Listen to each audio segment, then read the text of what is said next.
ప్రపంచంలో ఎంతమంది అయితే ధనవంతులు ఉన్నారో వాళ్ళలో 80% ఆఫ్ పీపుల్ రిచ్ అవ్వడానికి ప్రధానమైన కారణం బిజినెస్.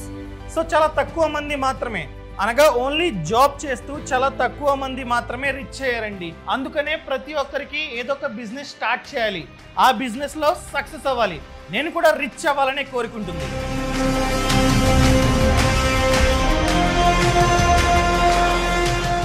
సో అందుకని ఈరోజు ఈ వీడియోలో ఎలాంటి వ్యక్తులు ఎప్పటికీ అసలు బిజినెస్ లో సక్సెస్ కారో చెప్తా.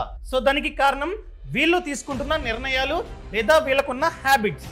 సో ఆ హ్యాబిట్స్ ఏంటో మీకు అర్థం కావాలంటే ఈ వీడియోని లాస్ట్ వరకు చూడండి. అంతేకాకుండా ఇంతవరకు ఈ ఛానల్ని సబ్స్క్రైబ్ చేసుకోకపోతే ఇప్పుడే సబ్స్క్రైబ్ చేసుకోండి.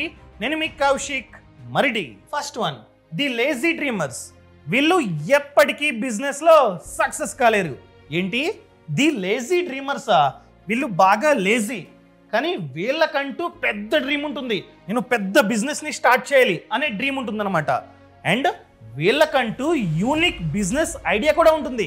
మంచిగా ఎంక్వైరీ చేస్తారు, మార్కెట్ ని మంచిగా రీసెర్చ్ చేస్తారు, మంచి బిజినెస్ ఐడియాని ఫైండ్ అవుట్ చేస్తారు. అదే విధంగా డ్రీమ్ ఉంటుంది, చాలా పెద్ద డ్రీమ్. అండ్ విజన్ కూడా ఉంటుంది. అన్నీ బాగానే ఉంటాయి, కానీ లేజీ. అండ్ దాంతో పాటు పలానా బిజినెస్ ని స్టార్ట్ చేస్తున్నా అని చెప్పి ప్రతి ఒక్కరికి చెప్తారు, కానీ స్టార్ట్ చేస్తారా? చేయరు. ఎంత కాలమైనా అలా స్టార్టింగ్ స్టేజ్లోనే ఉంటారు. ఎంత మంచి బిజినెస్ ఐడియా ఉన్నా దాన్ని రియాలిటీలో పెట్టరన్నమాట. సింపుల్గా చెప్పాలంటే లేజీ, ఇంకా సింపుల్గా చెప్పాలంటే స్టార్టింగ్ ట్రబుల్. వాళ్ళకి ఏదైతే డ్రీమ్ ఉందో దాన్ని రియాలిటీగా మార్చుకోవడానికి ఎటువంటి యాక్షన్స్ తీసుకోరు. చిన్న ఎగ్జాంపుల్ చెప్పనా? మా ఫ్రెండ్ ఉన్నాడు, 5 years బ్యాక్ అనుకుంటా. అరే బెంగళూరులో నేను కోనసీమ స్టైల్ టిఫిన్ సెంటర్ని పెడతా, మంచి లగ్జరీగా స్టార్ట్ చేస్తాను. అసలు దొరకట్లేదు కదా బెంగళూరులో మనకి తిందామంటే, స్టార్ట్ చేస్తాను రా, డబ్బులు కూడా ఉన్నాయిరా, చూడే పెడతాను, సక్సెస్ అవుతా అన్నాడు. అనుకున్నా నిజమే కదా, మంచి ఐడియా, స్టార్ట్ చేస్తాడులే అనుకున్నా. 5 years అయింది, ఇంకా అదే జాబ్ చేస్తున్నాడు. స్టార్ట్ చేసాడా? లేదు. డబ్బులు ఉన్నాయి, మంచి ఐడియా ఉంది, ప్లేస్ కూడా అనుకున్నాడు, ఈ ప్లేస్లో పెడితే సక్సెస్ అవుద్ది అనుకున్నాడు. కానీ స్టార్ట్ చేసాడా? లేదు. ఎందుకంటే భయం, లేజీ అనుకోవచ్చు. అండ్ వాడు ఐడియా చెప్పిన, సేమ్ బిజినెస్ ఐడియా చెప్పిన ఒక 2 years తర్వాత అనుకుంటా ఎవరో స్టార్ట్ చేశారు, మంచిగా సక్సెస్ అయ్యారు. తెగ బ్రాంచ్లు ఇస్తూనే ఉన్నారు, వాళ్ళు బాగా రిచ్ అయ్యారు. ఒకవేళ వీడు కనుక ఆ టైంలో యాక్షన్స్ తీసుకొని స్టార్ట్ చేసి ఉంటే వీడు కూడా అదే విధంగా రిచ్ అయ్యేవాడేమో, ఎవరికి తెలుసు. అదేవిధంగా ఇంకొకరు ఒక 2 years బ్యాక్ అనుకుంటా, సార్ నేను కూడా మీలాగా యూట్యూబ్ ఛానల్ స్టార్ట్ చేస్తా, నాకు మంచి ఐడియా ఉంది, స్టార్ట్ చేస్తా. సో మైక్ కొందాం అనుకుంటున్నా, కెమెరా కొందాం అనుకుంటున్నా, ఎంత ఖర్చు అవుద్ది చెప్పండి, మీరు ఏం వాడుతున్నారు అని అడిగారు. చెప్పాను. అనుకున్నా స్టార్ట్ చేస్తారులే అనుకున్నా. 2 years అయింది, ఇప్పటివరకు స్టార్ట్ చేయలే. ఎగ్జాంపుల్గా డబ్బులు లేవు, కెమెరాకి మైక్కి డబ్బులు లేవు అనుకుందాం. ఫోన్ ఉంది కదా, నేను స్టార్ట్ చేసింది, యూట్యూబ్ స్టార్ట్ చేసింది ఫోన్తోనే. ఇంకా మైక్ అంటారా, ఒక 400 స్పెండ్ చేస్తే వైర్ మైక్ వస్తుంది, పెట్టుకొని స్టార్ట్ చేయొచ్చు కదా. చేశారా? లేదు. అదే చెప్తున్నా, వాళ్ళనే ది లేజీ డ్రీమర్స్ అంటారనమాట. డ్రీమ్ ఉంటుంది కానీ లేజీ అనమాట. సో ఒకవేళ మీరు కనుక ఈ కోనకి చెందిన వాళ్ళైతే చాలు, మీ లేజినెస్ చాలు, చంపేయండి దాన్ని, స్టార్ట్ చేయండి. అట్లీస్ట్ స్టార్ట్ చేస్తే ఏదో ఒక రోజు ఖచ్చితంగా మీకైతే సక్సెస్ అన్నది వస్తుంది. బిజినెస్లో ఎవరైతే సక్సెస్ అయ్యారో వాళ్ళందరూ ఒక అడుగు ముందుకేసిన వాళ్ళే, ప్రయత్నించిన వాళ్ళే. ప్రయత్నించండి, ఓడిపోతే మహా అయితే ఏమొద్ది, ఎక్స్పీరియన్స్ వస్తుంది, నేర్చుకోవచ్చు. నన్ను అడిగినట్లయితే గెలిస్తే చాలా తక్కువ నేర్చుకుంటాం. అదే మనం కనుక ఓడిపోతే చాలా అంటే చాలా ఎక్కువ మనమైతే నేర్చుకుంటాం. సో నేను చెప్పేది ఏంటంటే, అన్ని అవకాశాలు ఉండి యూనిక్ బిజినెస్ ఐడియా ఉంటే, బాగా మార్కెట్ రీసెర్చ్ చేసి యూనిక్ బిజినెస్ ఐడియా మీ దగ్గర ఉంటే స్టార్ట్ చేయండి, డిలే చేయకండి. సేమ్ కైండ్ ఆఫ్ ఐడియా వేరే వాళ్ళకి రావచ్చు, వాళ్ళు మీకంటే ముందు స్టార్ట్ చేశారనుకోండి, మీకు రావాల్సిన సక్సెస్ మేబీ వాళ్ళకి వెళ్ళిపోతుంది. అర్థమైందా అండి? ఫస్ట్ పాయింట్ ఇదే. ఒకవేళ మీ మైండ్ సెట్ ఇలా ఉంటే మార్చుకోండి. ఇంకా సెకండ్ వన్, ది బ్లేమర్స్. ఈ మైండ్ సెట్ ఉన్న వాళ్ళు కూడా ఎప్పటికీ బిజినెస్లో సక్సెస్ కాలేరు. సో వీళ్ళకంటూ మంచి బిజినెస్ ఐడియా ఉంటుంది, గుడ్. అండ్ వీళ్ళు దాన్ని ఇంప్లిమెంట్ చేస్తారు, బిజినెస్ని స్టార్ట్ చేస్తారు, ఇంకా very good. By any chance వాళ్ళ బిజినెస్లో పెద్దగా గ్రోత్ అన్నది లేదనుకోండి, వాళ్ళని మనం కనుక అడిగామనుకోండి, అరే ఏంటి పెద్దగా గ్రోత్ లేనట్టుంది, ఎందుకు అంటే నేను తప్ప అలా గ్రోత్ లేకపోవడానికి ప్రతి ఒక్కరూ కారణమే అని చెప్పి బ్లేమ్ చేస్తూ ఉంటారనమాట. మేబీ ఎలాంటి వాళ్ళని బ్లేమ్ చేస్తూ ఉంటాడు? అది మేబీ బ్యాంకుని కావచ్చు, ప్రభుత్వాన్ని కావచ్చు, మార్కెట్ని కావచ్చు, హోల్సేలర్ని కావచ్చు, లేదా సొసైటీని కావచ్చు. బ్లేమ్ చేయడమే పని అనమాట. సో బ్లేమ్ చేసి అక్కడే ఉంటారు, అంతేగాని గ్రోత్ అన్నది లేకపోవడానికి కారణం ఏంటి, ఏం మిస్టేక్స్ చేసాం, అసలు దానికి సొల్యూషన్ ఏంటి, ఏం చేస్తే మళ్ళీ గ్రోత్ అన్నది వస్తుంది, ఇవన్నీ థింక్ చేయరు. జస్ట్ ఎవరైనా అడిగితే వాడే కారణం, వాడి వల్లే గ్రోత్ లేదు నా బిజినెస్లో అని సాకులు చెప్తూ ఉంటారు. చిన్న ఎగ్జాంపుల్ చెప్పనా, ఒక వ్యక్తి బిజినెస్ని స్టార్ట్ చేద్దాం అనుకుంటున్నాడు. స్టార్ట్ చేయడానికి డబ్బులు కావాలి. ఎగ్జాంపుల్గా 10 lakhs కావాలి. సో బ్యాంక్ వెళ్ళి మంచిగా ముద్రా లోన్కి అప్లై చేశాడు. SBI బ్యాంక్ వెళ్ళి ఎగ్జాంపుల్గా ముద్రా లోన్ స్కీమ్కి అప్లై చేశాడు. కానీ ప్రాజెక్ట్ రిపోర్ట్, అతను క్రియేట్ చేసిన ప్రాజెక్ట్ రిపోర్ట్ బాగాలేదు. ప్రాజెక్ట్ రిపోర్ట్ బాగుంటే మాత్రమే బ్యాంక్ మేనేజరు ఆ లోన్ని శాంక్షన్ చేస్తాడు. సో ప్రాజెక్ట్ రిపోర్ట్ బాగాలేదు అని చెప్పి టైం తీసుకుంటూ ఉన్నాడు బ్యాంక్ మేనేజర్. ఏం చెప్పాడు, 10 days తర్వాత రండి, 20 days తర్వాత రండి, నెల రోజుల తర్వాత రండి అని చెప్పి తిప్పుకుంటూ ఉన్నాడు బ్యాంక్ మేనేజర్. అతని తప్పు కూడా లేదు, ప్రాజెక్ట్ రిపోర్ట్ బాగుంటేనే లోన్ వస్తుంది. సో లోన్ రావడం డిలే అవుతుంది. అతను ఏం చేస్తాడు, నేను బిజినెస్ స్టార్ట్ చేద్దాం అనుకున్నా, కానీ SBI బ్యాంకు నాకు లోన్ ఇవ్వలే, ఈ ప్రభుత్వం నాకు లోన్ని శాంక్షన్ చేయట్లే, అందుకనే నా బిజినెస్ డిలే అవుతుంది అని చెప్పి బ్లేమ్ చేస్తుంటాడు అనమాట. ఎటువంటి యాక్షన్స్ తీసుకోడు. సో చేయాల్సిందేంటి, ఎందుకు డిలే అవుతుంది, బ్యాంకు మేనేజర్తో సరిగ్గా అడిగితే చెప్తాడు, మీ ప్రాజెక్ట్ రిపోర్ట్ బాగాలేదండి అందుకనే డిలే అవుతుంది అని చెప్పి. సో ఏం చేయొచ్చు, ఇంకొక మంచి ప్రాజెక్ట్ రిపోర్ట్ని ప్రిపేర్ చేయించుకొని బ్యాంకు మేనేజర్ చేతిలో పెడితే ఖచ్చితంగా లోన్ని శాంక్షన్ చేస్తాడు. ఎగ్జాంపుల్గా ముద్రా లోన్ రాలేదనుకోండి, ఇంకొక స్కీమ్ ఏముంది, PMEGP స్కీమ్ ఉంది, అప్లై చేసుకుంటాడు. బై ఎనీ ఛాన్స్ అక్కడ కూడా లోన్ రాలేదనుకోండి, స్టాండప్ ఇండియా స్కీమ్. సో అతను SC ST అయితే డైరెక్ట్గా అప్లై చేసుకోవచ్చు. ఒకవేళ అతను SC ST కాదనుకోండి, వాళ్ళ వైఫ్ పేరు మీద ఈ లోన్కి అప్లై చేస్తే, అనగా స్టాండప్ ఇండియా స్కీమ్కి అప్లై చేస్తే మేబీ రావచ్చు. అర్థమైందండి? సో నేను చెప్పేది ఏంటంటే ప్రతి ప్రాబ్లంకి సొల్యూషన్ ఉంటుంది, దాన్ని ఫైండ్ అవుట్ చేయాలి అంతే. మన డ్రీమ్ ఎంతైతే పెద్దగా ఉంటుందో ప్రాబ్లం కూడా అంతే పెద్దగా ఉంటుంది. సో మనం ప్రాబ్లమ్స్ని చూస్తున్నట్లయితే డ్రీమ్ని అచీవ్ చేయలేం ఎప్పటికీ. సో నేను చెప్పేది ఏంటంటే ప్రతి ప్రాబ్లంకి సొల్యూషన్ ఉంటుంది, దాన్ని ఫైండ్ అవుట్ చేయండి, మీ డ్రీమ్ని అచీవ్ చేయడానికి అడుగులు వేయండి అంతే. అంతేగాని స్టక్ అవ్వద్దు ఆ ప్రాబ్లమ్ని చూసి. ఇలాగా ఎగ్జాంపుల్ చెప్పాను కదా, అలా మీరైతే స్టక్ అవ్వద్దు.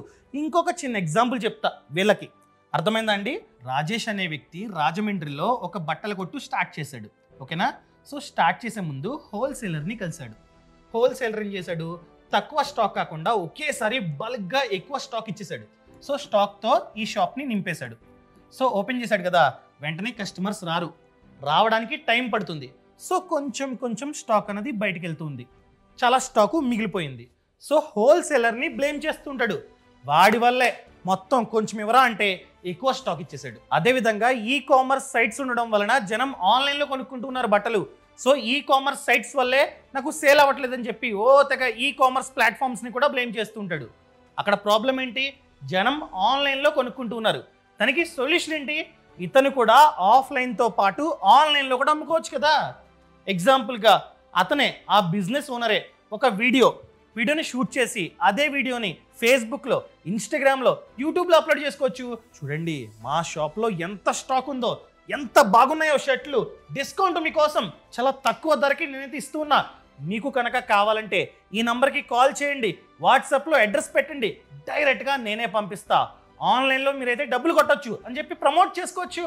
ఏమో ఏ వీడియో వైరల్ అవుతుందో ఎవరికి తెలుసు, పొరపాటున ఒక్క వీడియో వైరల్ అయినా కూడా స్టాక్ అంతా అమ్ముడైపోద్ది. అర్థమైందా అండి? అదేవిధంగా మీది రాజమండ్రి కాబట్టి రాజమండ్రిలోనే చాలామంది ఇన్ఫ్లుయెన్సర్స్ ఉంటారు, చిన్న వాళ్ళు, Instagram pages, Facebook pages, YouTube run చేస్తుంటారు.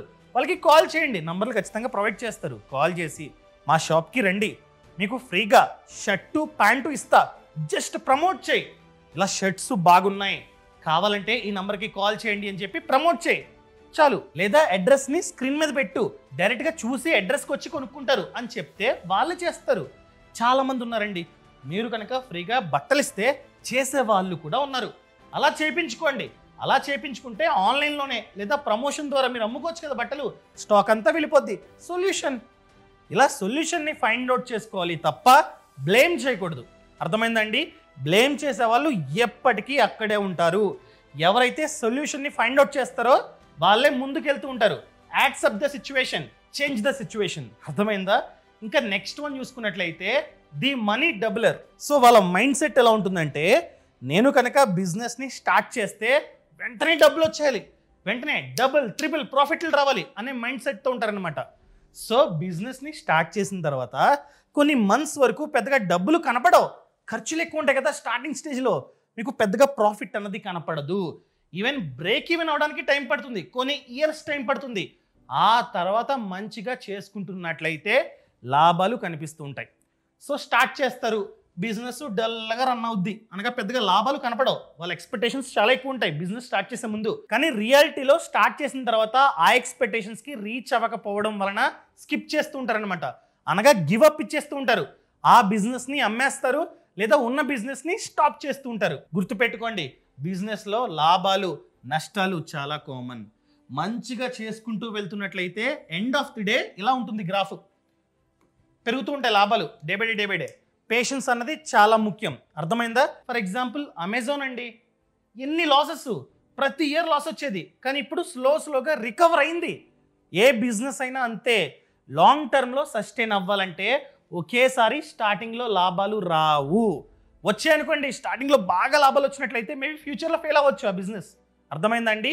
ఈ మైండ్ సెట్ ఉన్న వాళ్ళు కూడా పెద్దగా సక్సెస్ అవ్వడం కష్టం. ఫర్ ఎగ్జాంపుల్ మీరు కనుక జాబ్ చేస్తున్నారనుకోండి, ఏదైనా కంపెనీలో జాబ్ చేస్తూ ఉన్నట్లయితే ఆ కంపెనీ మీకు హెల్త్ ఇన్సూరెన్స్ని ప్రొవైడ్ చేస్తుంది కదా. సో పొరపాటున ఫ్యూచర్లో ఏమైనా జబ్బు వచ్చి 24 hours కన్నా ఎక్కువసేపు హాస్పిటల్ అడ్మిట్ అయ్యారనుకోండి, హాస్పిటల్లో ఎంతైతే ఖర్చు అవుతుందో ఆ ఖర్చు మొత్తాన్ని ఈ కంపెనీ ప్రొవైడ్ చేసిన హెల్త్ ఇన్సూరెన్స్ భరిస్తుంది. కానీ మీరు బిజినెస్ చేస్తున్నారు, మీకంటూ ఏ కంపెనీ హెల్త్ ఇన్సూరెన్స్ని ప్రొవైడ్ చేయట్లేదు. సో ఖచ్చితంగా మీరు హెల్త్ ఇన్సూరెన్స్ పాలసీని తీసుకుంటే మంచిది.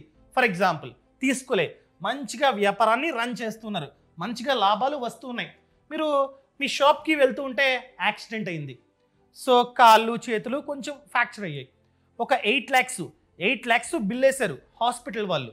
సో మీ దగ్గర హెల్త్ ఇన్సూరెన్స్ పాలసీ లేదు. ఏం జరుగుతుంది? హాస్పిటల్లో ఎంతైతే ఖర్చు అయిందో ఆ ఖర్చు అంతా మీరే భరించాలి. అదే మీరు కనుక ముందుగానే తెలివిగా ఒక హెల్త్ ఇన్సూరెన్స్ పాలసీ తీసుకున్నారనుకోండి, హాస్పిటల్లో ఎంతైతే ఖర్చు అయిందో ఆ ఖర్చు అంతా బీమా సంస్థ భరిస్తుంది, మీరు ₹1 కూడా కట్టాల్సిన అవసరం లేదు. అందుకనే బిజినెస్ చేస్తున్న ప్రతి ఒక్కరు లేదా ఎవరైతే బిజినెస్ని స్టార్ట్ చేద్దాం అనుకుంటున్నారో వాళ్ళందరూ ఖచ్చితంగా హెల్త్ ఇన్సూరెన్స్ పాలసీని తీసుకోండి. ఎలా తీసుకోవాలి? ఒక ప్లాట్ఫామ్ ఉంది, ఈ పాలసీ బజార్ వెబ్సైట్లో 25% వరకు డిస్కౌంట్ కూడా వస్తుంది.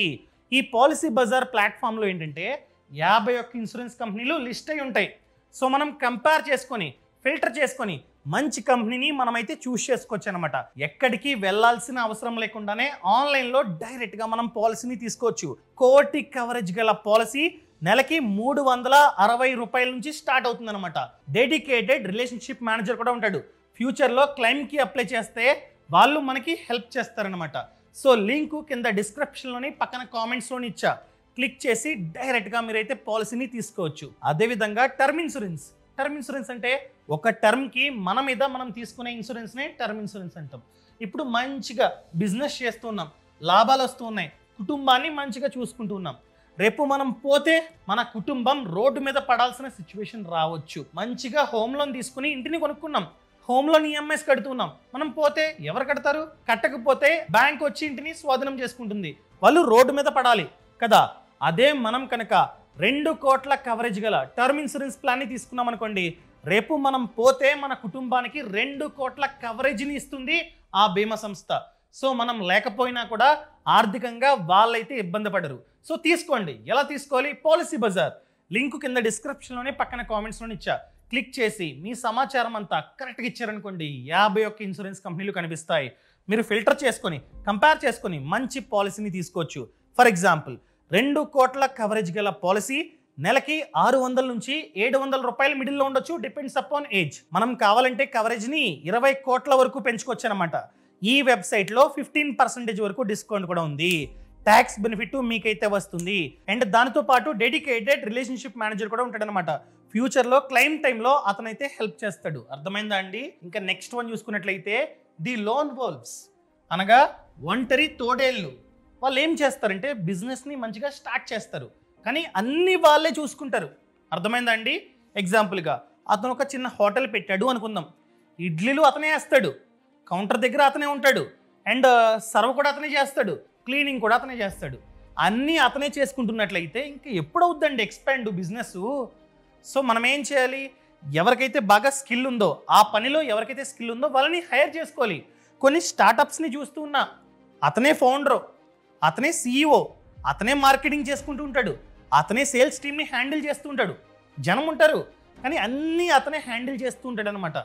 ఒకవేళ ఫౌండర్ కనుక అన్నీ అతనే హ్యాండిల్ చేస్తున్నట్లయితే ఇంకా గ్రోత్ ఎప్పుడు చేస్తాడు? ఎప్పుడు థింక్ చేస్తాడు అవుట్ ఆఫ్ బాక్స్?